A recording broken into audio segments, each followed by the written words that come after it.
Can generative UI really think like a designer, or do they just piece together UI elements without real logic? Good UI isn't just about aesthetics, it's about solving problems. Can these generative UIs address user pain points? Do they align with product strategies and real-world scenarios? How well does generative UI match my prompts? Do they actually reflect what I asked for, or are they just throwing out random UI elements? How well can this tool provide user flows? Can they provide cohesive, well-structured user experiences, or are they just stitching together disconnected screens? Hello everyone, this is Abby. Today we are doing generative UI reviews, but not the one you are used to. So what's the difference? Have you noticed that most videos about generative UI are full of hype? They show you how you can generate UI in a few minutes, and the results look so fancy, almost like magic. But when you try it yourself, you might notice something, like the results don't always look that good, or the design logic doesn't follow the prompt. Or if you dig deeper, you will notice something just feels off. At this point, most of people blame themselves. Like, maybe I didn't write the prompt correctly, or maybe I just don't know how to use it. You know what? This reminds me of the early days before UX became the mainstream. At that time, when we struggled to use the software, we always blamed ourselves. I must be super bad at this. But once UX took off, we just realized it was never us. It was the bad software design. So here's the plan. Instead of just going along with the hype, I'm putting generative UI tools to the test. Keep this fair and thorough. I'll be using prompts with different levels of complexity. Okay, here are the prompts that I prepared for the testing. I categorized them into 3 different levels, which are easier prompt, medium prompt, and hard prompt. So for the easy prompt, it means it's a very common UI patterns. There are a lot of data that AI can learn from them. For example, the prompt I prepared for this level is create mobile page with restaurant descriptions, ratings, reviews, and a book system to help users book a restaurant. So this type of UI is everywhere, from Yelp, OpenTable to Google Map. There are plenty of data that UI can learn from. Next, it's the medium prompt, which means it's a familiar user interface, but it needs a little bit twist. So the prompt for the entire UI screen is create a real estate dashboard for friends to co-buy a home where they can track their individual financial contributions, manage to-do lists, and align on key decisions. The prompt for the single screen is that a home searching experience designed for co-buyers to explore properties within their group budget. Users can save and share these properties and view a map to see the locations. Real estate app exists, but this specific co-buying experience is less mainstream. The AI needs to do more than just generate a standard home searching experience. It has to integrate the group budgeting and the sharing features. Okay, here's the hard prompt, which means UI that requires strong domain knowledge. This kind of UI don't see everywhere, which means that the AI can't just copy existing patterns. The first one is to create a dashboard that helps employees understand the value of their equity in real time. This one is actually very tricky because it involves startup equity distribution, legal considerations, and financial tracking. Since that can only make sense if AI understands this space. So the second prompt is to create a web screen that helps HR create a legally reviewed equity agreement quickly and track milestones and vesting schedules. Again, this is not a common UI pattern, so the AI needs to do more than just pulling the random dashboard components. It has to build something that actually makes sense for HR and the legal teams. So by testing these prompts, we will see whether generative AI can really think like a designer, or they just reassembling pre-made templates without real logic. Let's dive in. Now let's see how the AI generative UI tool looks like in Motiff and Figma. Now let's check out a more complex example. Here's the prompt. A home searching experience designed for co-buyers to explore properties within their group budget. Users can save and share these properties and view a map to see the locations. Motiff gave me 2 different UI options. The first option, it starts by clearly indicating that you are on the home search page. Right below that, there's the search bar. Next up is the group budget, which aligns well with the co-buying concept from our prompt. There are 2 tabs that let users switch between list view and map view for browsing properties. The button navigation includes home, wishlist, chat, groups, and profile, which is a logical setup for this type of app.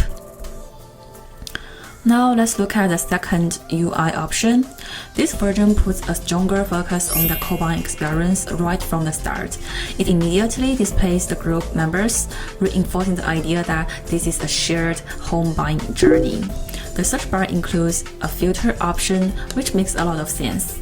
Instead of setting filters up front, users can pick a location and refine their search with filters like price, layout, and other preferences. Right below that, it highlights the group budget and even specifies that 3 people are buying together. It's a very nice touch that makes the concept feel more real. This version also categorizes properties by type, such as house, apartment, condo, and etc., which making browsing easier. The View Map button is placed lower on the screen, which feels more natural than putting it right at the top.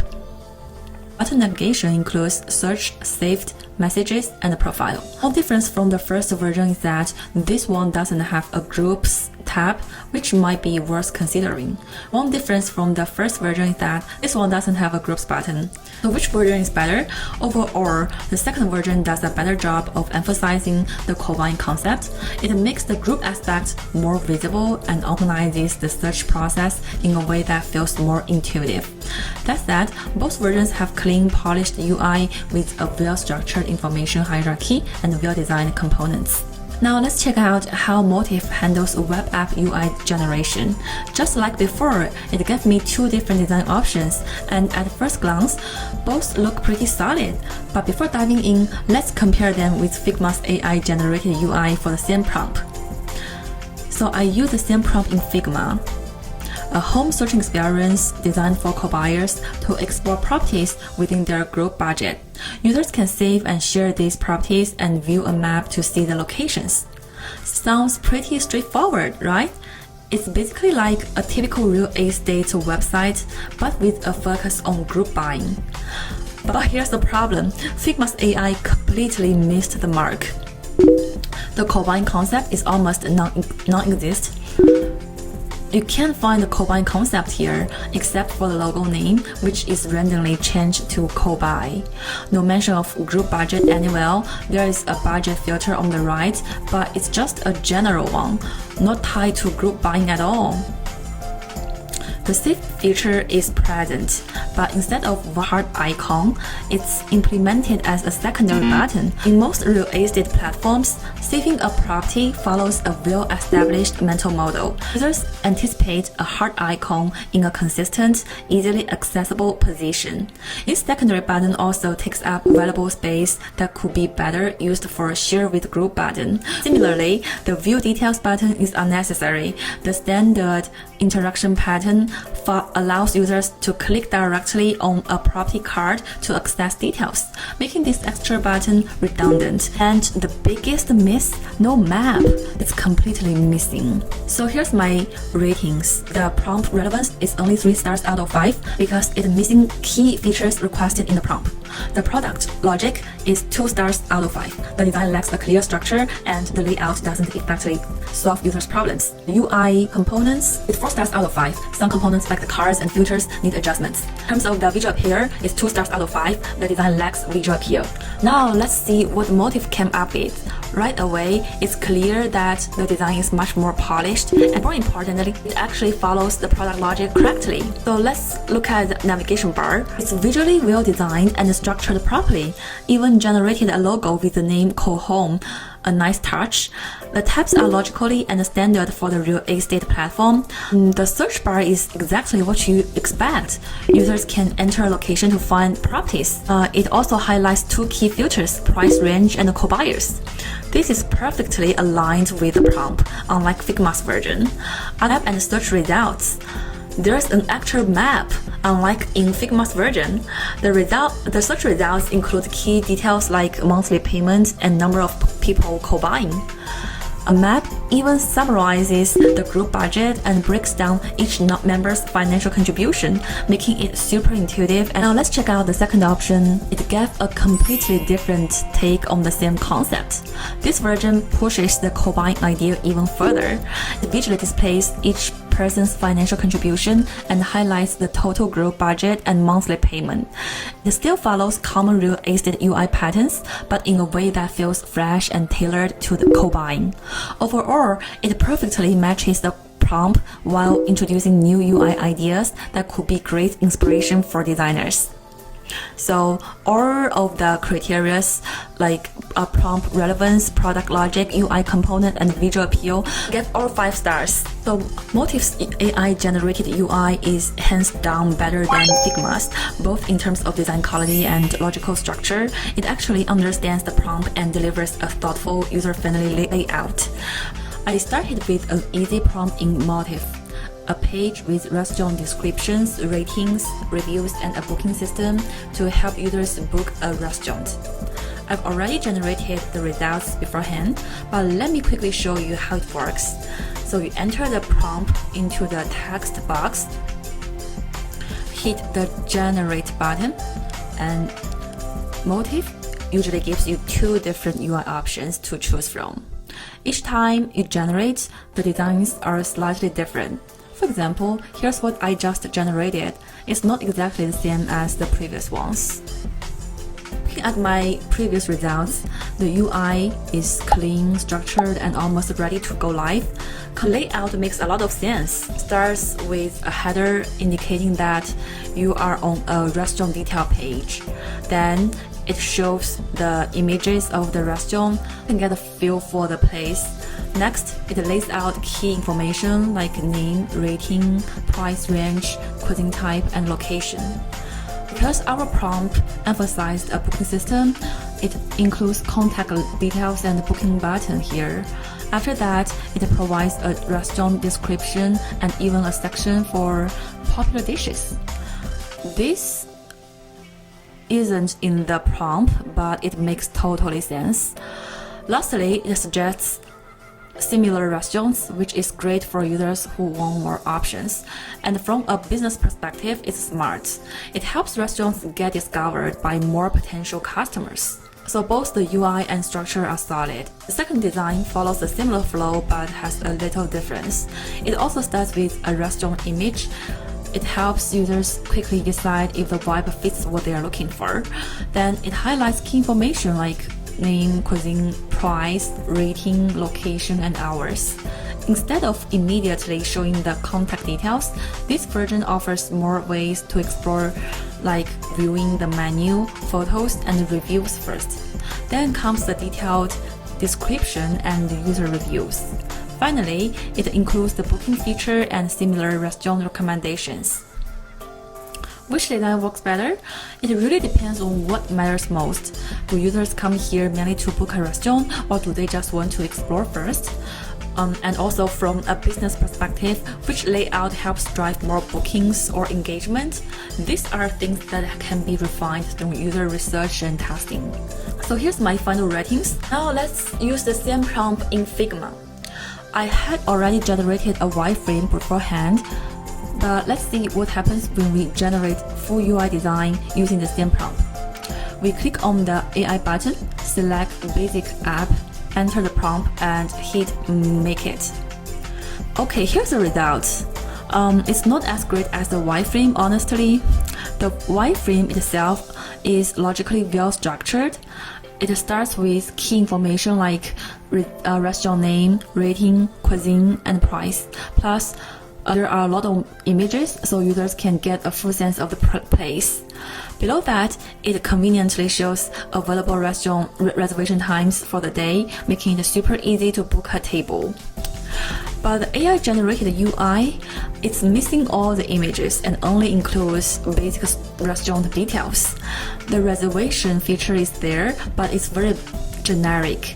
Unlike the wireframe, which highlights the soonest available booking times, this makes the experience feel less intuitive, almost like it's missing a shortcut for quick reservations. Compared to the UI generated by Motiff, the UI generated by Figma is less structured.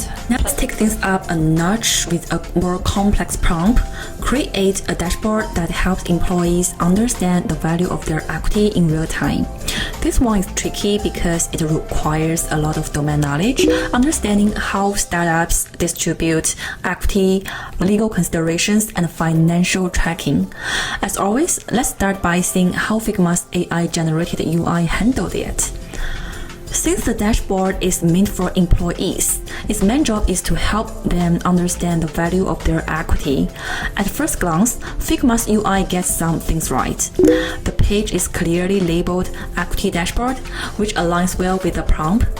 It displays a summary of equity value, showing a total of $150K, which makes sense. But then, things start to feel off. There are two buttons, Add Funds and Withdraw, which makes no sense. Employees don't deposit or withdraw equity like a bank account. There's a line chart showing equity trends, which is fine. Then there's a positions and key metrics section. Okay, we will ignore the details for now, but at the bottom, there's a big trade button. In the prompt, employees are not given the option to trade their equity like stocks or cryptocurrency. So this UI feels more like a trading app than an equity dashboard. If this were a crypto dashboard, it might work. But for employees tracking their startup shares, this makes no sense. So the prompt relevance is only 1 star, product logic 2 stars, UI consistency I will give 4 stars, visual appear only worth 2 stars. Now let's see what Motiff AI came up with. Right away is so much more logical. The page is clearly labeled My Equity, setting the right expectations. A big summary section shows total equity value, 30-day trend. Below that, it breaks things down to specific equity metrics, vested shares, unvested shares, share price. This immediately makes the dashboard feel more professional and aligned with real-world use cases. I was honestly shocked at how well Motiff understood the right industry-specific metrics. Scrolling down, a vesting schedule timeline shows how equity changes over time. A monthly equity breakdown helps employees track trends. A detailed equity summary offers deeper insights. At the bottom, it even includes market trends showing the real-world value of the equity. So this isn't just a UI that looks nice, it actually well thought out. It follows real-world equity tracking logic, it uses the right terminology, it feels tailored to the problem rather than just slapping a template together. Motiff also generated a second version, which took a different approach.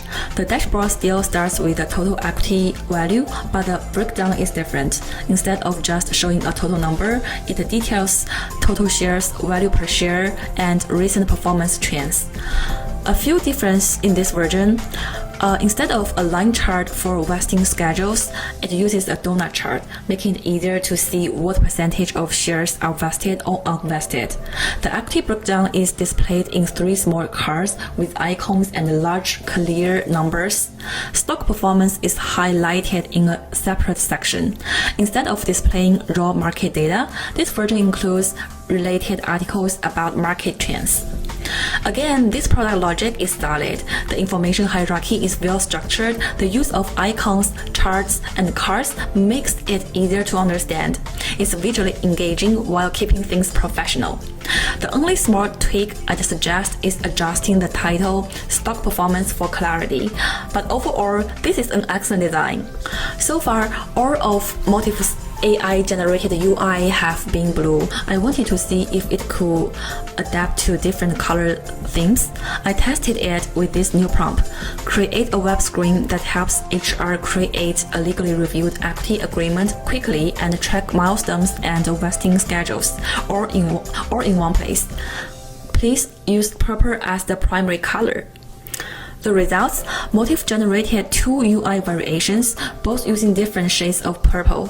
The overall structure still made sense. So yes, it can handle color customization correctly. For comparison, I ran the same HR equity agreement prompt in Figma. Here are the issues. So firstly, the layout was messy. The left and right sections didn't feel balanced. Colors aren't a big deal because it's easy to change in Figma, so that wasn't the problem. The biggest issue was the lack of logical structure. The prompt was about HR creating equity agreements, but Figma randomly added group avatars, which wasn't mentioned at all. The metrics showing were irrelevant.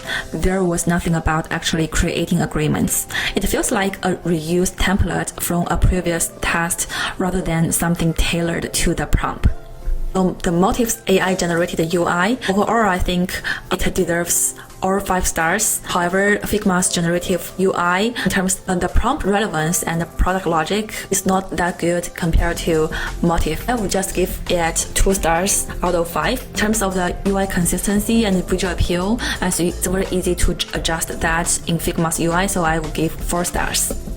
Motiff's AI is way more better. It understands the prompt better, produces more relevant and professional designs, and even nails industry-specific metrics. Meanwhile, Figma feels like it's just reproposing generic UI templates instead of actually tailoring the design to the use case. The mobile app generation feature. So after clicking, I got 2 options, entire app and single screen. I decided to test the entire app first to see if it could generate a cohesive user experience. Since the free account only provides 5 credits, I decided to skip the easy prompt and go straight to testing the medium level prompt. It generated a step-by-step outline of the screens. It is pretty impressive. The first step is the launch screen with app logo and tagline, inviting users to co-buy a home together. Secondly, sign up screen for users to create accounts, inputting their names, emails, and passwords. After that, it's the home screen displaying a dashboard of the co-buying process, individual contributions, and a summary of to-do lists. And then, it's the contribution tracking screen, where users can see their financial contributions and compare them with friends' contributions. The last screen is a to-do list screen, allowing users to view and manage tasks, updating progress, and aligning on responsibilities. This breakdown made it feel like the tool will provide a well-structured and cohesive experience. So far, so good. Now let's see the actual results. Okay, let's take a closer look at it. It has a prototyping mode. Firstly, it's the launch screen, very basic and not a lot of information. After that, it's the sign up screen. This sign up screen looks very common, only the subtitle is kind of aligned with the prompt, but other elements are very common and basic, just like every other app's sign up page, nothing unique to co-buying a home. On screen, right away, it feels pretty underwhelming and not very informative. It's actually hard to tell what the app is actually for by just looking at it. There is a search bar, a progress indicator, and a section showing your financial contributions alongside your friends. Below, there's a community to-do list reminding users of pending tasks. The navigation bar includes home, contribution, to-do list, and community. There's a button in the top right, probably for checking data, trends, or something. But overall, the design feels way too basic. The UI lacks clarity. It's unclear what the app is actually for. It also doesn't align with the formation architecture. Instead of just listing contributions, it should let users create groups, search for properties together, and get financial insights. Okay, moving on to the contribution screen. It just shows how much you have contributed and the percentage you own. Again, not informative, and the UI elements are pretty lackluster. Lastly, the to-do list screen is completely unrelated to the prompt. Why would friends buying a home together need to design UI or develop backend APIs? That makes no sense. At this point, it's clear that this tool isn't really generating screens based on the prompt. It's just pulling pre-made UI elements from a library and assembling them in a way that doesn't feel thoughtful or relevant. In general, this feature in Visily feels too generic and disconnected from the prompt. It seems like it's just pulling UI elements from pre-existing library rather than truly generating a UI tailored to the use case. Okay, since the full app didn't deliver, I decided to test a single screen to see if the results would be any better. I tested a single screen for a home searching experience. Here's the prompt. A home searching experience designed for co-buyers to explore properties within their group budget. Users can save and share these properties and view map to see the locations. Well, the result is pretty disappointing. First off, it wasn't even a proper web app, just a static website. The title, Digital Bank for World Financial, completely irrelevant to the prompt. My request was about home co-buying, and somehow I ended up with a banking interface. scrolling down, things didn't get much better. Instead of a proper search experience, it just displayed a generic list of properties, nothing about group budgeting, no save or share options, and no map view. Home searching was missing, co-buyers weren't considered, budget tracking didn't exist, and map functionality was nowhere to be seen. It completely ignored the key aspects of my prompt. So here's the rating. So at this point, it's clear that whether generating a full app or a single screen, the AI isn't really creating UI based on the given requirements. It just feels like it's pulling pre-made UI elements from a library without actually understanding the context. Finally, let's check out this app. So this app has very strict limitations for free users, allowing only a few pages to be generated. Because of this, I couldn't test multiple prompts like I did with the other tools. Instead, I used a medium difficulty prompt for home co-buying, a home searching experience designed for co-buyers to explore properties within their group budget. Users can save and share these properties and view a map to see the locations. This way, we can see how well it generates a high-quality design.